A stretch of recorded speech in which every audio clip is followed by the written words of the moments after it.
Now, this is something that I have already started discussing in the exclusive Patreon videos that I released to my Patreon supporters. By the way, you know that you have the option to follow me on Patreon, support me on Patreon. The link is in the description box. I cannot do this without you guys. I'd be super grateful if you considered it, right? As part of joining Patreon, you do get access to bonus videos every 2-3 weeks where I go in depth about particular topics. And in that recent deep dive, because I call these videos the deep dives, I talk about a bunch of different things, and it's like often 20 to 30 minutes in length. And it's also a medium that, it turns out, allows me to come up with new insights, because I'm often kind of riffing. I'm kind of, just speaking, shooting the shit, as it were. And so I come up with new insights, because it's really unscripted. And I just had the realization while I was recording my latest deep dive that solipsism in INFJs is most likely a denial of compliance. It would explain a lot. There is a mechanism of denial in human psychology, okay?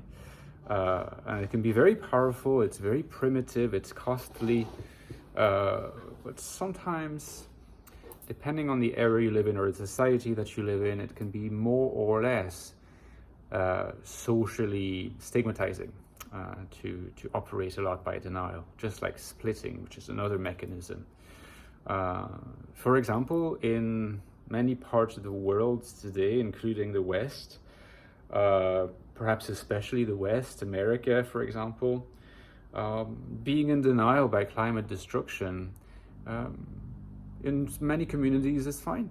The president defends that. So denial is ultimately an ego defense mechanism to protect the ego against certain potentially catastrophic truths. Okay, the truths are not necessarily objectively catastrophic, but they're experienced by the ego itself as potentially catastrophic. So a typical example of denial that some of you may be familiar with is the manic phase of someone who suffers from some form of bipolar disorder. Psychoanalysis has long theorized that the manic phase is a denial of depression. It's not that the person just oscillates continually between exaltation, manic exaltation, and kind of a sense of being all powerful, and deep melancholy, depression. The person is depressed, the whole time, but they go through phases of denying the depression through a mechanism of mania. Now, it's the same analogy, it's that analogy also with what I see in solipsism being a denial of compliance. The reason being that solipsism seems to be precisely calibrated and calculated to appear non-compliant, while at the same time retaining some very neurotic traits. And in addition to the usual neurotic traits that we are familiar with, strong presence of negative emotions, sensitivity to criticism, fluctuating moods, and so forth, there's just this sense that the solipsist INFJ is, despite leading a withdrawn, isolated life in many respects, they still care a lot about being validated by some sort of external group. They still care a lot about being acknowledged by the wider community for their independence, their autonomy, the virtues of their choice, hard choice, it seems, to go the full solipsistic route. If you're, so to speak, a true blue, genuine solipsist, you're not going to care about that. You're not going to neurotically remain glued to those hopes, to those expectations about the wider community. What this means seems to me to indicate is that there is still a compliant person in the solipsist. It's just that they're undercover, right? They exist sort of at the bottom, and they may emerge at later points or during a phase of solipsism. And maybe we've all observed this.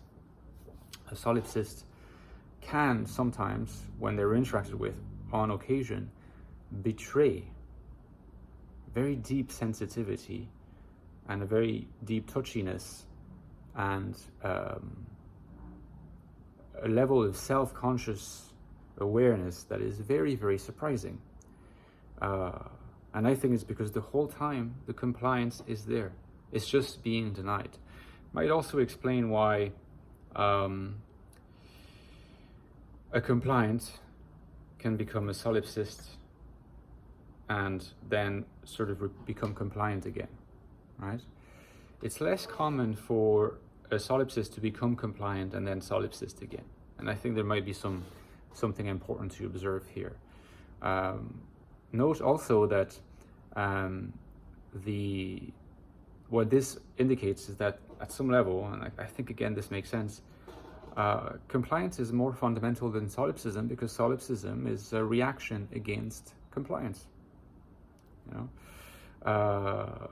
So it's a reaction against something pre-existed, which is the fundamental state of compliance, which is the state of the protective false self that the INFJ deploys in order to protect themselves essentially against a world they perceive to be threatening. This false self is not interested in cultivating NI, because the false self is only attuned to what they expect other people to want from them. And since the world in its current incarnation does not seem to value NI very much, the compliance happens at the expense of NI. I'll make a final observation, which is that if true, this particular theory or hypothesis, shall we say, also shows why it is wrong to think that solipsism in INFJ equals an easier path to psychosis or madness. Because, of course, in psychosis, you have a real disconnection from reality, right? And you have delusions and sometimes hallucinations, but at the very least, you have delusional speech. Now, solipsists, again, cultivate an image of being disconnected from reality, but they're highly self-aware of what they're doing. If they're neurotic, if they're very neurotic, they can't be at the same time very psychotic, or even a little bit psychotic. These two things are not compatible. So it's true, if it's true that there is a smothered compliance at the heart of every solipsist, then we can understand also why the brand of INFJ solipsism is not a kind of a slightly neutral, slightly sort of numbed form of pre-psychosis or what have you. It's just not the case. Guys, again, don't forget about my Patreon, because I really cannot do it without you. But also, if you haven't got my books yet, you should get them. The Ecstatic Soul, which is my book on the INFJ mind, the deepest investigation of the INFJ mind. Check at the link below. Then the first link below is the Infinite Soul sequel to the Ecstatic Soul and to this, the deepest investigation of the INFJ in the world. The INFJ mind, the INFJ in the world. Those books complete each other. Again, it's expert work on the INFJ. If you haven't got them, they're available at the links below. Get them, and see you tomorrow, guys. Bye-bye.